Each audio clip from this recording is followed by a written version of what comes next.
lembaga-lembaga pendidikan Islam yang di dalamnya termasuk pondok pesantren yang kemarin diluluhlantakkan dengan peristiwa alam. Sampai ratusan ya Pak jumlah pesantren yang terdampak ya? Ya, sekitar 324 pondok pesantren pada 3 provinsi. Dan kami dari Direktorat Pesantren itu telah menggelontorkan sebanyak 3 miliar untuk kira-kira membantu meringankan beban-beban yang ada di 3 provinsi ini. Setiap masyarakat atau pondok pesantren yang ingin mendapatkan izin pesantren, maka harus melampirkan 2 hal. PBG, keterangan persetujuan bangunan gedung. Lalu yang kedua ada SLF, sertifikat layak bangunan. Banyak yang keberatan dengan kebijakan ini, bahwa kok disusahkan pesantren berdiri, padahal pesantren bukan milik negara, milik masyarakat. Jadi ada kebijakan Bapak Presiden Prabowo untuk melakukan revitalisasi atas pondok-pondok pesantren yang cukup tua di tanah air. Anggarannya sudah diputuskan Pak? Untuk Al-Hozi ini saya tidak enak menyebutnya di sini, Tapi tetapi secara keseluruhan gitu anggarannya? nah,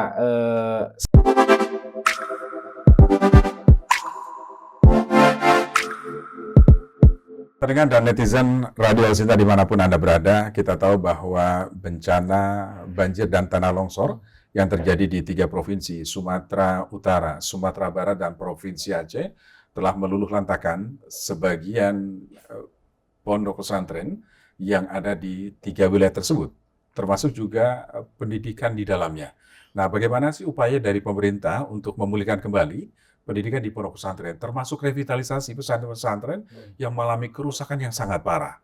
Saya saat ini sudah bersama dengan Direktur Pondok Pesantren Kementerian Agama, Dr. Basnam Saib MAG. Saya langsung sapa beliau. Pak Basnam, halo, selamat pagi. Assalamualaikum Pak Basnam. Waalaikumsalam warahmatullahi wabarakatuh, Pak Wiryo. Pak Basnam turut prihatin Pak Basnam ya, karena sampai saat ini Kementerian Agama nampaknya terus berusaha untuk memulihkan kembali pendidikan yang ada di 3 provinsi yang terdampak bencana. Progresnya bagaimana selama ini Pak Basnam? Oke, baik. Jadi pertama bahwa kita mengucapkan terima kasih kepada Pak Presiden Prabowo dan tentunya Pak Menteri Agama, Pak Wakil Menteri Agama telah melakukan langkah-langkah percepatan rekonstruksi kembali atas lembaga-lembaga pendidikan Islam yang di dalamnya termasuk pondok pesantren yang kemarin diluluhlantakkan dengan peristiwa alam. Penting kami sampaikan bahwa di Aceh itu memang ini adalah daerah yang paling banyak pesantren mengalami musibah. Ada 172 pondok pesantren, lalu kemudian di Sumatera Barat ada 18 pesantren, dan di Sumatera Utara ada 30 pesantren. Dan Alhamdulillah Pak Menteri Agama segera menginstruksikan kepada kita semuanya, unit-unit teknis termasuk Direktorat Pesantren, untuk melakukan percepatan-percepatan. Dan kami dari Direktorat Pesantren itu telah menggelontorkan sebanyak 3 miliar untuk kira-kira membantu meringankan beban-beban yang ada di 3 provinsi ini. Termasuk kemudian juga bekerja sama dengan Asosiasi Ma'had Ali, kita kemudian mengirimkan dan sampaikan ke sana kurang lebih 7 ton beras.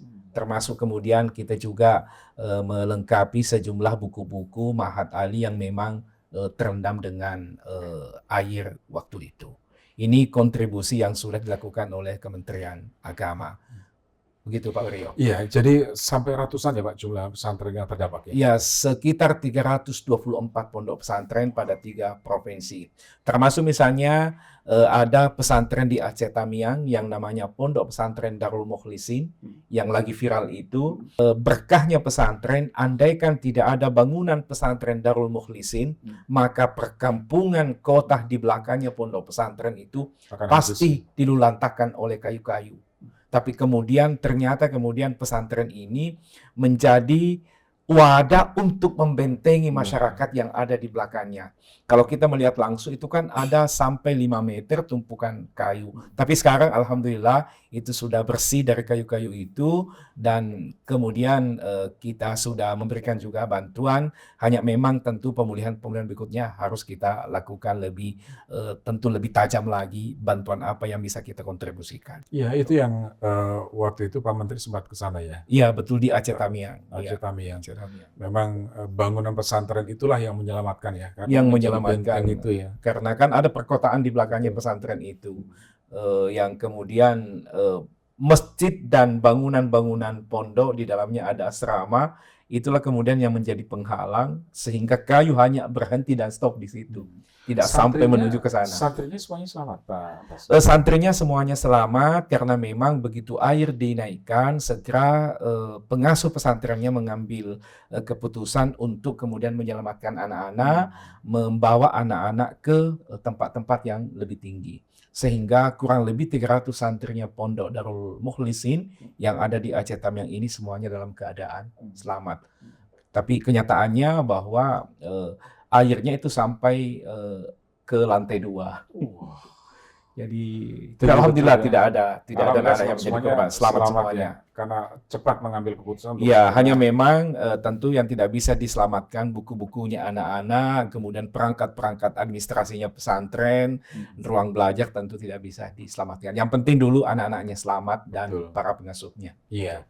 Nah, sambil berjalan revitalisasi terus dilakukan ya Pak Basnang? Ya, jadi rekonstruksi nanti. Rekonstruksi.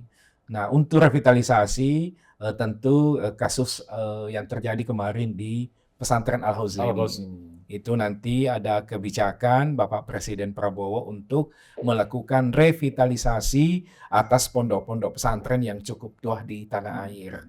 Nah, ini bagian dari perintah Pak Presiden Prabowo untuk memorandum understanding antara Menteri Agama, Menteri PU, dan Menteri Dalam Negeri untuk merevitalisasi pesantren-pesantren yang memang cukup tua di tanah air kita. Jadi tidak hanya di Sidoarjo kemarin ya? Iya.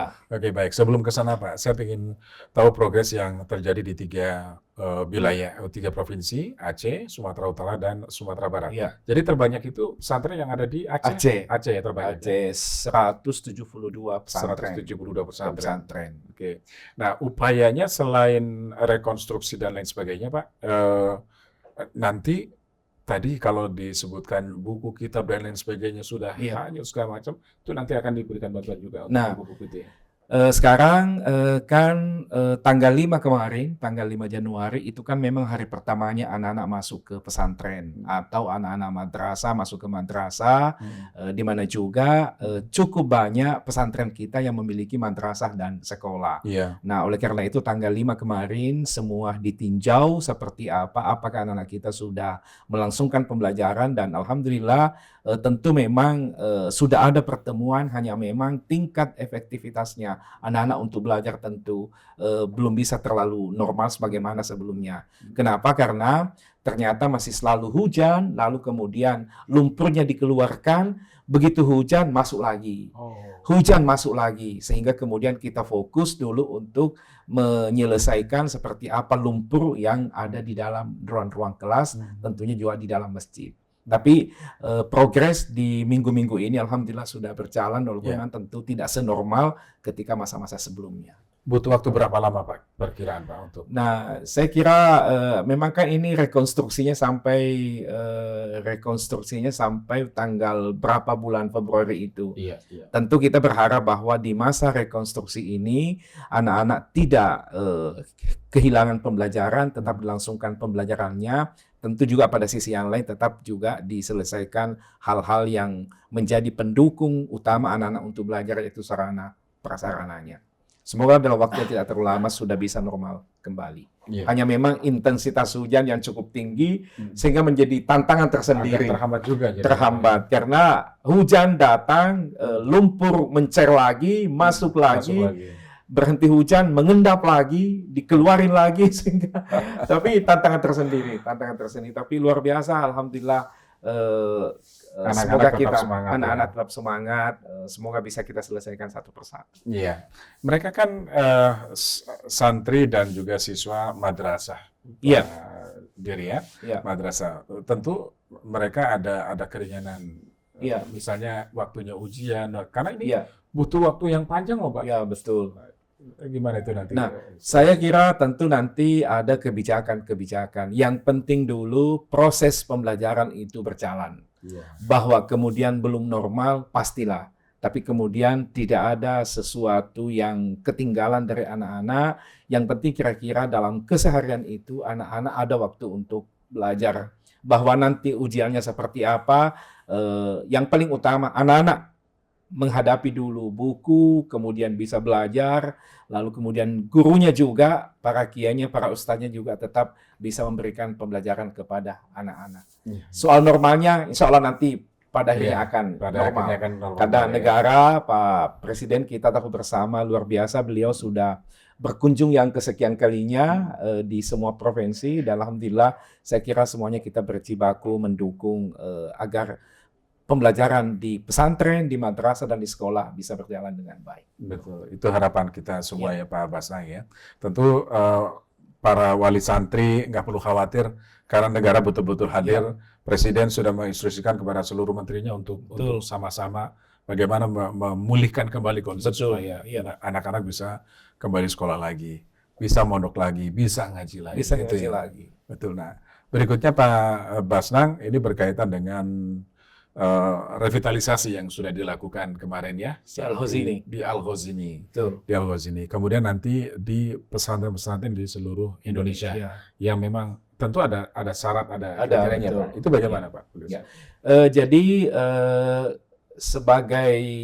sebagai hikmah mungkin atas munculnya kasus yang terjadi di Sidoarjo, dan tentu kita berdoa semoga tidak terulang lagi, karena bagaimanapun kita sangat berduka karena 63 anak-anak menjadi korban, dan berangkat dari situ lalu kemudian Bapak Presiden punya kebijakan untuk melakukan revitalisasi atas pondok-pondok pesantren. Lalu kemudian kita berdiskusi rapat demi rapat bersama dengan Kementerian Pemberdayaan Masyarakat, kemudian Kementerian PU, Kementerian Agama untuk kira-kira mencari solusinya. Dan alhamdulillah salah satu solusinya adalah negara akan melakukan revitalisasi pada 80 pesantren yang cukup tua di tanah air. Lalu kemudian juga dilakukan audit seperti apa bangunannya, termasuk kemudian hasilnya kemarin itu sudah kita bisa baca, hanya memang belum dipublikasikan, bahwa tahun 2026 dan nanti selanjutnya akan ada 80 pesantren yang akan dilakukan revitalisasi pembangunan dengan berdasar bahwa pesantren bersangkutan itu pesantren yang cukup berkontribusi bagi pembangunan bangsa, mencerdaskan kehidupan bangsa, usianya sudah cukup tua, lalu kemudian memiliki kesejarahan yang cukup bagi NKRI, dan ini kemudian kita fokus untuk membantu itu. Dan ini sudah 80, sudah ditetapkan oleh Menteri Agama, kita sudah serahkan kepada Kementerian PU untuk dilanjutkan dengan pembangunan. Tetapi hal lain bahwa kepada pesantren-pesantren ini juga sudah dilakukan audit bangunan. Jadi 80 pesantren ini, satu pesantren itu terdiri dari masa-masa. Misalnya ada pondok pesantren, masa gedungnya misalnya satu pondoknya, tetapi ada beberapa gedungnya. Nah itu kemudian direkonstruksi, dicek kembali seperti apa kekuatan bangunannya, seperti apa kekuatan besinya, sehingga kemudian agar tidak mendatangkan lagi mara bahaya di masa yang akan datang. Dan ini luar biasa kebijakan Pak Presiden ini, karena telah benar-benar hadir berpihak untuk kepentingan besar pesantren. Jadi 80 pesantren itu memang yang punya sejarah panjang, kontribusi terhadap kemerdekaan Indonesia. Begitu kira-kira ya. Ya, makanya umurnya yang kita pilih yang memang umurnya 50 tahun ke atas. 50 tahun ke atas. Malah misalnya pesantren Lirboyo kan berdiri 1910. Kemudian ada pesantren Termas di Pacitan. Di Sulawesi Selatan ada pesantren As'adiyah berdiri 1930. Itu juga pesantren-pesantren tua dan memang bangunannya cukup tua. Sehingga penting untuk kemudian dicek ulang seperti apa kondisi bangunannya. Iya.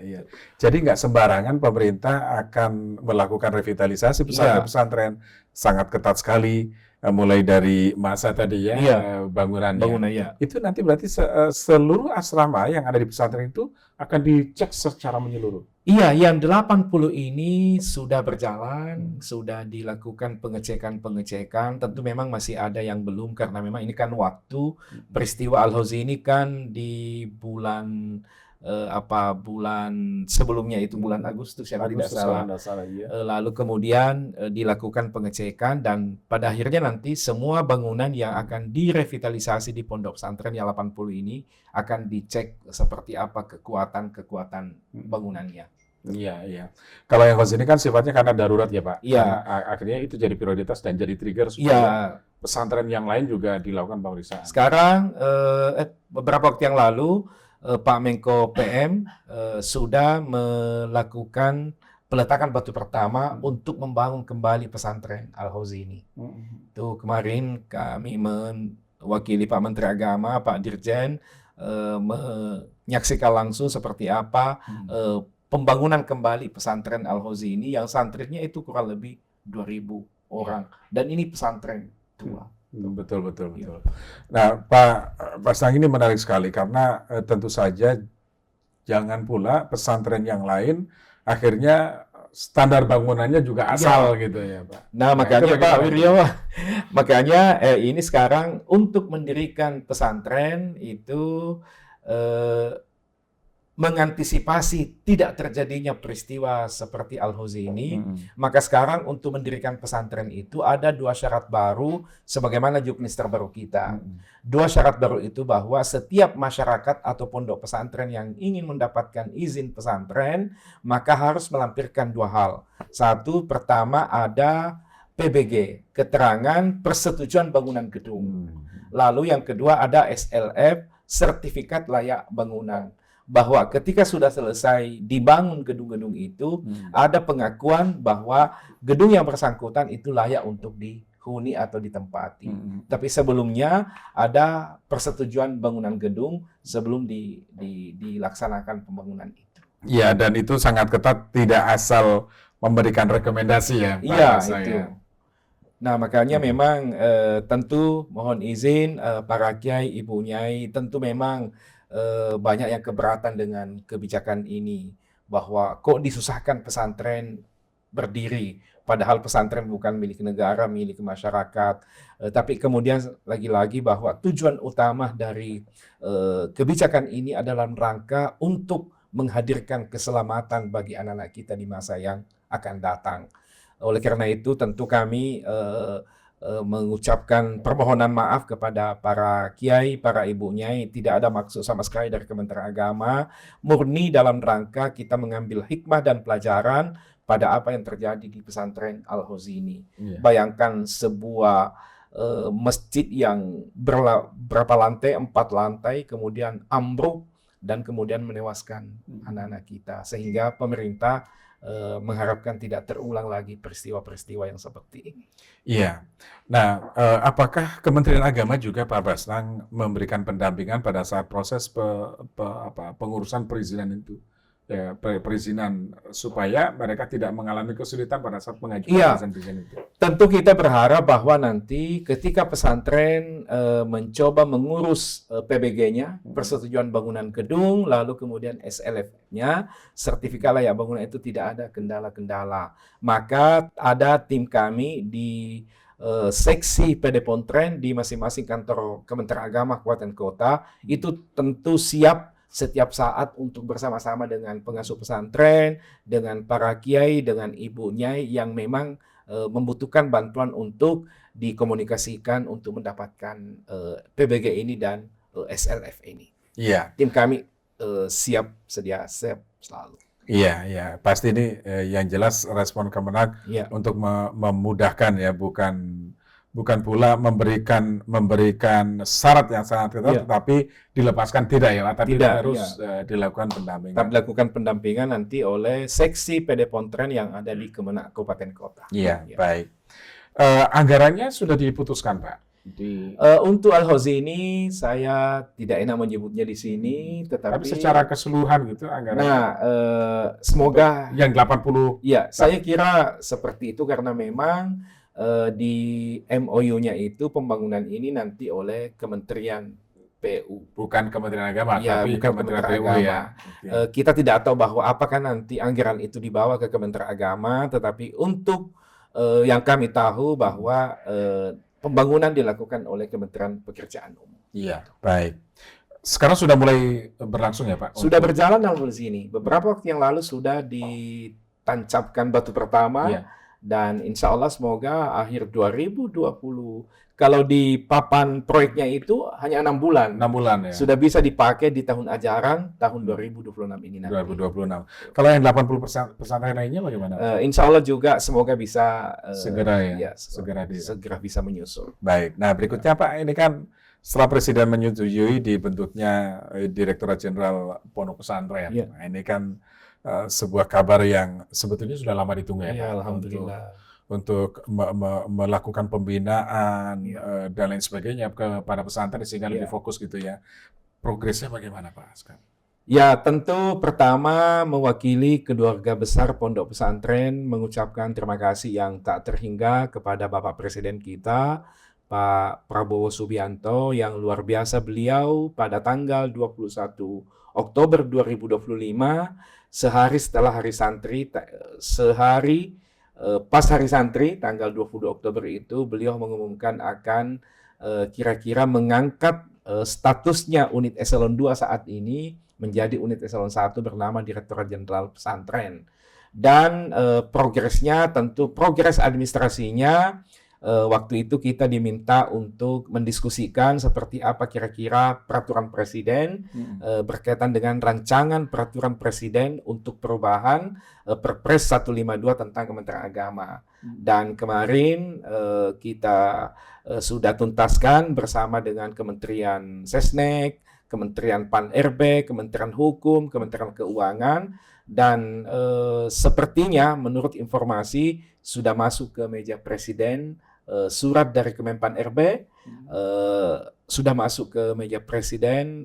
Mohon berkenan semoga nanti beliau Bapak Presiden berkenan bisa segera menandatangani peraturan presiden tentang pembentukan Direktorat Jenderal Pesantren, yang intinya adalah peraturan presiden tentang revisi atas peraturan presiden nomor 152 tentang Kementerian Agama, yang nanti di dalamnya itu sudah menyebutkan kata Direktorat Jenderal Pesantren. Nah, tetapi semua itu sudah diserahkan dan tinggal kita menunggu kabar.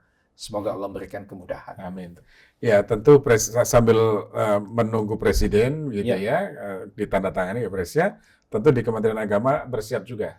Ya, jadi seiring dengan itu kebijakannya Pak Menteri Agama, Pak Wakil Menteri Agama, Pak Sekjen Kementerian Agama, Pak Dirjen Pendidikan Islam, secara paralel juga kita menyusun seperti apa nanti unit-unit eselon 2-nya setelah menjadi unit eselon 1. Kira-kira unit eselon 2 apa yang pas ketika sudah menjadi Ditjen Pesantren itu menjadi unit eselon 1. Apa unit eselon 2, apa unit eselon 3-nya, apa nomenklaturnya, dan alhamdulillah itu juga kita sudah lakukan. Tapi tentu kemudian tidak bisa diapa-apain sampai kemudian keluarnya peraturan presiden ini. Tadi, ya. Tapi intinya sudah berjalan paralel.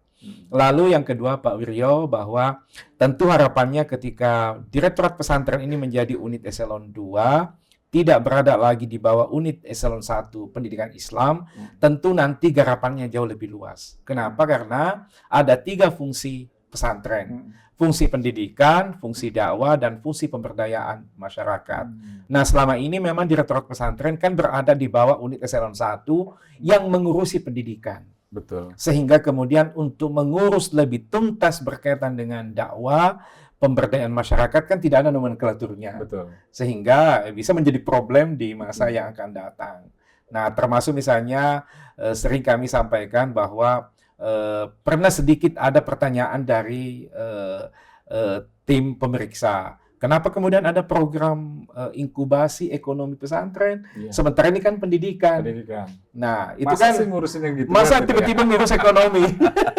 Masa tiba-tiba ngurus ekonomi sementara ini pendidikan. Nah, lalu kemudian kita buatkan nomenklatur namanya adalah pendidikan life skill di pondok pesantren. Nah, tapi tentu nanti setelah menjadi unit eselon 1, tentu nanti dengan leluasa untuk kita membuat program pada 3 fungsi itu. Fungsi pendidikan yang memang sudah berjalan selama ini, fungsi dakwah, dan tentunya nanti fungsi pemberdayaan Pemberdayaan masyarakat ya. Iya. Wah, ini kalau pemberdayaan masyarakat ini, Luas masyarakat banget. yang ada di sekitar pesantren pasti dari Iya. sisi ekonomi juga bisa Iya benar, karena apalagi sekarang kan ada MPG. Ya. Jadi kita berharap bahwa nanti pondok-pondok itu bisa menjadi SPPG, Oh iya. Satuan Pelayanan Pemenuhan Gizi.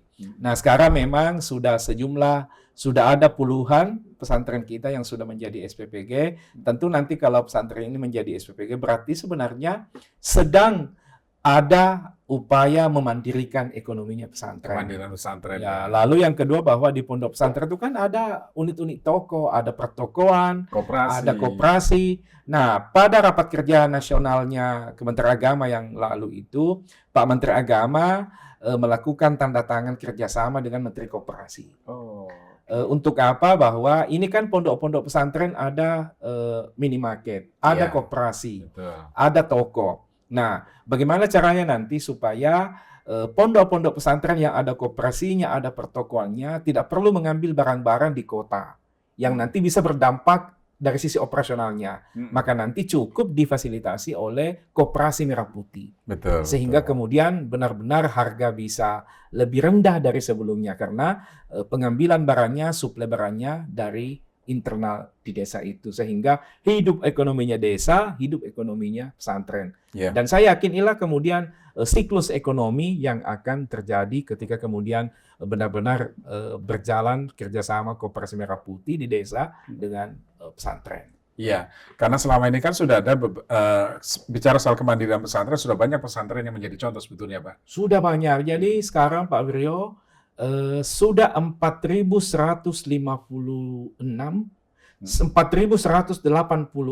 pesantren kita yang pernah mendapatkan bantuan inkubasi. Yang kemudian kurang lebih 1.000 pesantren sudah memiliki badan usaha milik pesantren atau Ya. BIPES. Lalu kemudian tahun 2025 kita coba mengembangkan satu program lagi namanya Kampung Keren. Kampung Kemandirian Pesantren. Wah. Ini ada 5 percobaan kemarin. 5 percobaan ini termasuk misalnya ada pesantren di Jawa Timur. Harapannya adalah bahwa kebutuhan apapun yang dibutuhkan oleh pesantren tidak perlu keluar, cukup dipenuhi oleh siklus yang ada di pesantren itu. Jadi pesantren A membutuhkan air minum diambil dari pesantren B. Pesantren B membutuhkan ikan, membutuhkan beras, cukup diambilkan di pesantren sekitarnya. Sehingga siklusnya perekonomian itu tumbuh berkembang di sekitar pondok pesantren. Yang ketika pertumbuhan pesantren ekonominya tumbuh, maka juga tentu masyarakatnya akan lebih berdaya. Betul, betul. Nah, berikutnya kan setelah hadirnya Direktorat Jenderal Pendidikan Pondok Pesantren, tentu tuntutan masyarakat wali santri tentunya akan jauh lebih besar, Pak. Misalnya penguatan kompetensi dari tenaga pendidiknya. Nah, itu bagaimana itu, Pak? Nah, sekarang kita bersyukur karena di Undang-Undang Pesantren itu kan ada penjamin mutu pesantren. Jadi penjamin mutu di tingkat internalnya pesantren namanya DM, Dewan Masyai. Kemudian penjamin mutu di tingkat eksternal namanya Majelis Masyai. Inilah kemudian yang menjamin mutunya, seperti apa mutu pendidik dan tenaga kependidikannya, seperti apa kurikulumnya, seperti apa santri yang belajar, dan seperti apa alumninya ke depan. Bahwa inilah 4 poin yang kira-kira harus dijaminkan seperti apa mutunya pesantren. Ketenagaannya, pendidikan apa, seperti apa pendidikan gurunya. Tentu nanti kalau misalnya guru umum di pesantren, apakah S1 atau S2 atau belum, maka yang belum tentu kemudian akan didorong supaya melanjutkan ke jenjang berikutnya. Bagi yang kira-kira pondok pesantren yang memang mu'adalah mu'allimin, mu'adalah salafiyah, tentu nanti kan ada M1 marhala ula di Ma'had Ali, marhala saniyah. Nah, sehingga kemudian ke depannya guru-guru yang ada di pondok pesantren itu memang benar-benar punya kemampuan dan secara administrasi terpenuhi dari sisi jenjang pendidikan. Misalnya kalau alumni Ma'had Ali berarti selesai marhala ulanya, marhala saniyahnya. Kalau misalnya dia S1, maka S1-nya di kampus mana, di UIN mana. Sehingga kemudian guru-guru yang mengajar di pesantren adalah benar-benar guru yang kompeten untuk mengajarkan mata kitab kuning atau mata pelajaran kepada para peserta didik, para Iya, santri. iya. Nantinya bagaimana Pak dengan relasi hubungan antara Dirjen Pendis dan pesantren? Karena Pendis kan menaungi madrasah, Nah, SK madrasah. Itu nanti madrasah ada juga di pesantren-pesantren. Nah, itu Bagaimana? makanya Direktur Jenderal Pesantren nanti jika kira-kira sudah disahkan, maka tentu tidak bisa melepaskan diri dari Pendis. Kenapa? Karena pesantren itu kan rumah. Iya, Di bawah rumah itu, di dalam rumah yang bernama pesantren ada kamar. iya, Kamarnya ada kamar ibtidaiyah, iya. ada kamar sanawiyah, Sanawiyah, ada kamar Iya, aliyah. Jangankan itu, ada kamar perguruan tinggi. iya. Nah, juga ada kamar SD, ada kamar SMP, ada kamar SMA. Sehingga pesantren sebagai rumah besar harus melakukan link-link kepada Ditjen Pendidikan Islam karena madrasahnya, kemudian harus melakukan link dengan Kemendikdasmen karena ada sekolahnya, termasuk dengan pemerintah daerah tentunya. Karena SD SMP-nya ada di Dinas Pendidikan Kabupaten Kota dan untuk SMA SMK-nya ada di Dinas Pendidikan Provinsi. Sehingga pesantren nanti itu akan melakukan kerjasama seluas-luasnya dengan semua pihak. Karena bicara soal dakwah, pesantren harus bekerjasama dengan Komdigi. Betul. Bicara pesantren kerjasama dengan Kementerian PPA. Bicara dengan KPAI, bicara dengan narkotika, BNN, Iya, bicara dengan BNPT. Karena banyak juga pesantren yang problem dari sisi ideologi. Betul. Sehingga kemudian pesantren itu memiliki kerjasama yang cukup luas karena memang medannya cukup besar. Medan pendidikan, medan dakwah, dan medan pemberdayaan masyarakat. Luar biasa. Iya, Ini itu. sebetulnya saya masih ingin banyak ngulas lagi ya, tapi Iya, karena oke. Pak Basnang setelah ini masih ada Harapin, jadi kita cukupkan. Nanti kita akan lanjut pada kesempatan yang lain, Pak Insya Basnang, Allah, ya. Pak Wiryo. Terima kasih juga atas Sehat selalu Pak kerjasamanya. Basnang. Mudah-mudahan ketika nanti Presiden sudah menandatangani surat Amin, keputusannya, ya Allah. maka kita akan update lagi Amin, perkembangannya Pak Basnang. Terima kasih Pak Terima Basnang kasih. sudah bersama kami. Sehat selalu. Ya, Assalamualaikum. Waalaikumsalam warahmatullahi wabarakatuh. Pendengar dan netizen, demikian tadi wawancara kami bersama Direktur Pondok Pesantren Kementerian Agama Republik Indonesia, Dr. Basnang Said MAG. Sampai jumpa pada kesempatan yang lain. Salam.